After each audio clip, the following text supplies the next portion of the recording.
Hello, aspirants. Welcome back to Believers IAS Academy's playlist on hitting all those high yield topics which are very important for the prelims examinations. And this is day three of the polity fundamental rights, especially, which is one of the most important chapters. So let's continue with the remaining questions. So, question number 21: can the right to strike be regulated by law? The answer is yes, the right to strike can be regulated or restricted by appropriate industrial laws in the interest of public order and economic stability, right? So can the right to strike be regulated by law? Yes. And the right to strike, is it a fundamental right? The answer is no. It is not a fundamental right. But can the right to strike be regulated by law? The answer is yes, it can be. Okay. Next question. What are the restrictions on freedom of movement? Does it cover foreign travel as well? Very important. The sub question, the next question, does it cover the foreign travel?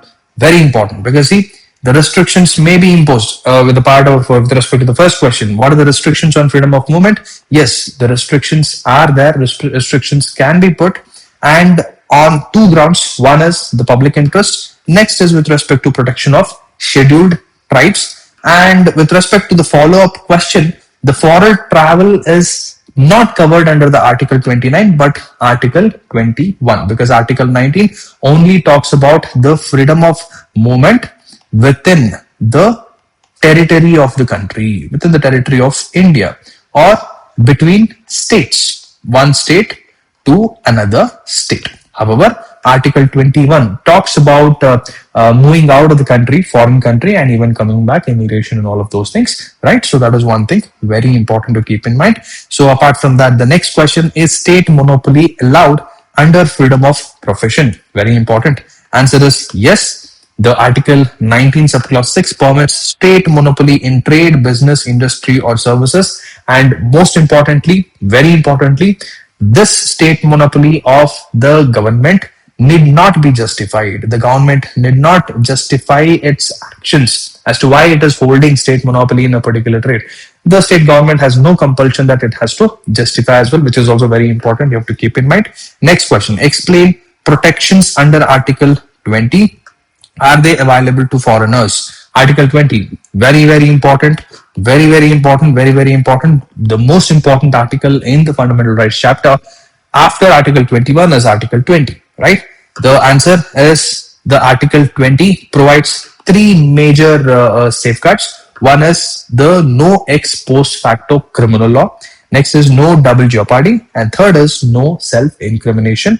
And of course, these protections apply to citizens and foreigners, both for Indian citizens and also the foreigners as well. So now, what is no ex post facto law? Means a person cannot be punished or cannot be punished is the right word. Cannot be punished for a crime which was not a crime on that particular point of time, right? Unless that particular act of a particular citizen has violated a particular law, which is a law in that particular time, right? So in simple terms, a person cannot be convicted or cannot be punished for that act which was not a law at that particular point of time, right? So for example, COVID, right? In COVID, or let's say before COVID, people were not really wearing masks. And the moment COVID struck,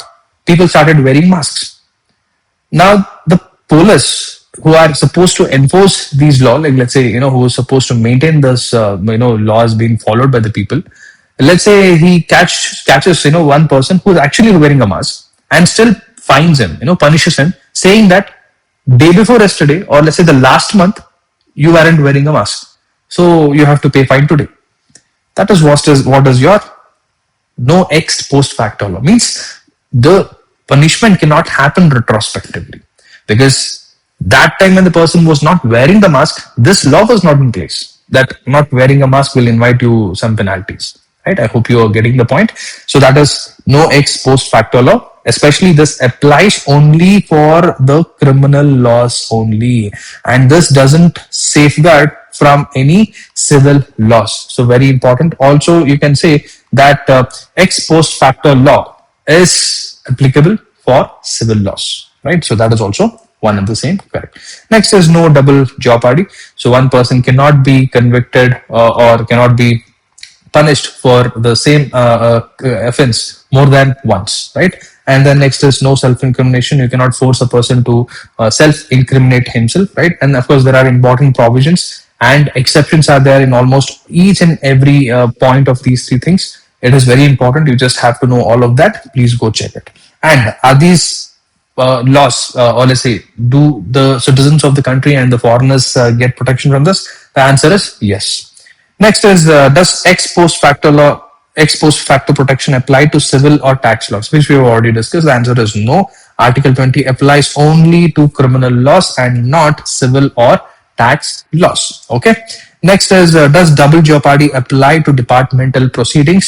The answer is once again no. It is not applicable for departmental or administrative proceedings and do not attract protection against double jeopardy. So these are all the exceptions, one of the most important exceptions. Please go do read them. And next question, does protection against self-incrimination apply to civil cases as well?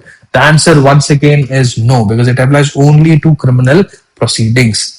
Next question, 28, can life or personal liberty be curtailed? Explain key cases. The answer is yes, but only by a fair, just and a reasonable procedure, right? Because we later adopted the due process of law, which is an American connotation.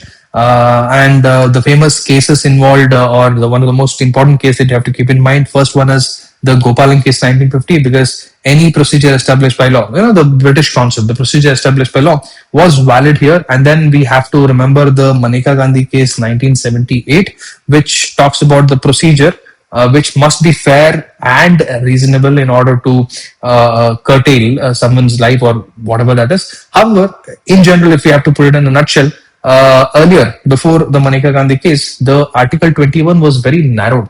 It only spoke about the safeguarding against the arbitrary executive action and not the arbitrary legislative action. However, right now, after the Maneka Gandhi case, it puts restrictions or safeguards on both the actions, both the arbitrary executive action and also the arbitrary legislative actions as well. And also all the important provisions under the right to life. What constitutes right to life? What are the things? All of those things are very important. You have to know each and every one of them. Next is, how is the right to education introduced? Does it cover higher education? A very important article. Once again, it is inserted by the 86th Constitutional Amendment Act 2002 as Article 21A. Questions have been made. Questions have come from this. So please do pay attention. It covers education for children aged 6 to 14 years. And this, even right to education up to 14 years is also part of right to life, right? So, that is also very important to keep in mind. And not higher or professional education. It also led to changes in DPSPs, especially Article 45. And also another fundamental duty got added. Please do let me know which fundamental duty was that in the comment section. Anyway, coming to the 30th question, differentiate between punitive and the preventive detention. Well, punitive detention is only after the trial and conviction. It is the punishment which is given for a convict after the trial and conviction has happened. And preventive detention is to stop the person from committing any future threats. And this is before the trial and conviction, right? Even then it is possible. And important cases are like, for example, you have to remember that the preventive detention can be for a maximum of 3 months. And then another important Constitutional Amendment Act comes, called 44th Constitutional Amendment Act, where it brought down this 3 months period to 2 months. However, this was not followed. This was not put into practice, right? So there are a few more important things under this particular concept, punitive detention and preventive detention. That is also very important. Keep in mind. Next, the question: what safeguards exist under punitive detention?